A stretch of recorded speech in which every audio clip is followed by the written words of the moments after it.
IPL 2025 যেন এখন 300 রানের গল্পে বোধ। কে প্রথম দল হিসেবে 300 রানের গন্ডি টপকাতে পারে তা নিয়েই চলছে জোর লড়াই। গত বছর সচিন টেন্ডুলকার একটা ধারণা করে টুইট করেছিলেন লখনৌ সুপার জায়ান্টসের 166 রান তাড়া করতে 10 উইকেট ও 10 ওভারেই ম্যাচ জিতে নেওয়া হায়দ্রাবাদ আগে ব্যাটিং করলে সেদিন 300 রানও করে ফেলতে পারত।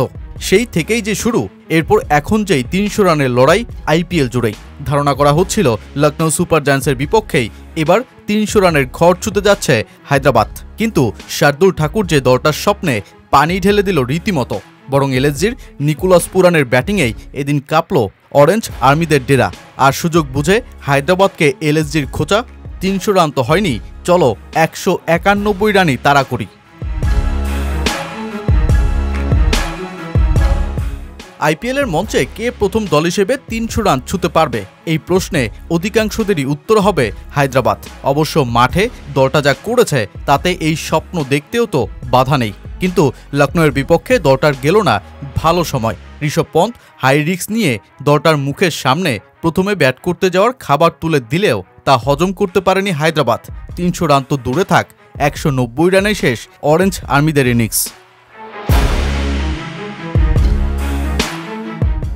সবাই যেখানে আশায় ছিল হায়দ্রাবাদের তাণ্ডব দেখবে, সেখানে বরং বাউন্ডারি ঝড়টা তুললেন এলএসজির নিকোলাস পুরান। মিচেল মার্শের সাথে দ্বিতীয় জুটিতে দলটার হয়ে সর্বোচ্চ 116 রানের জুটি। পুরান উইকেটে টিকে থাকতে পারলেন 26 বল, আর এই স্বল্প সময়েই তো কাঁপিয়ে দিলেন ময়দান। আইপিএলের এবারের আসরে দ্রুততম 50টাই করে বসেন তিনি। 18 বলেই ছুঁয়ে ফেলেন 50 রানের ঘর। এরপর যেই ইনিংস নিয়ে যান 26 বলে 70 রানের ঘরে, সাথে লিগটির মঞ্চে একটা রেকর্ডও করে বসেন তিনি। আইপিএলের ইতিহাসে 20 কিংবা তারও কম বল খেলে সবচেয়ে বেশি 4টি 50 করে সেরা সিংহাসনটা নেন দখলে। তারপরেই থাকা ট্রেভিসেট ও জ্যাক ফ্রেজার ম্যাকগার্ক যা করতে পেরেছে 3 বার। ম্যাচে এই দিন 6টি ছক্কা হাঁকান পুরান মাত্র 26 বলের ইনিংসে, আর যার মধ্য দিয়ে লিগটির মঞ্চে 2023 সাল থেকে সর্বোচ্চ 73টি ছক্কা হাঁকানোর একক আধিপত্য নিয়ে সবার উপরে জায়গা করে নেন তিনি। সাথে আইপিএলের সর্বোচ্চ রানের পুরস্কার অরেঞ্জ ক্যাপটাও।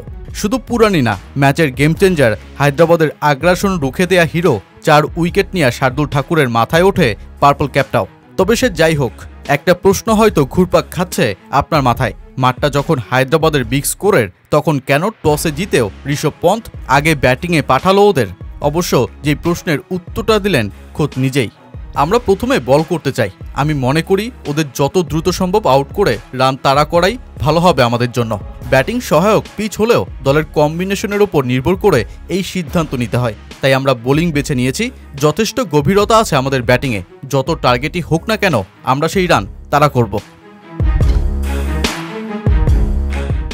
সব মিলিয়ে এলএসজির জয়ের দিনে 190 রান নিয়ে হায়দ্রাবাদ আরও কিছু রানের আক্ষেপে ঠিকই পড়ছে। তবে শুরুতেই যে বিগ স্কোরের ঝলক দেখিয়ে বসেছে দলটা, হয়তো সামনে আরও কিছুই অপেক্ষায় রেখেছে হায়দ্রাবাদ।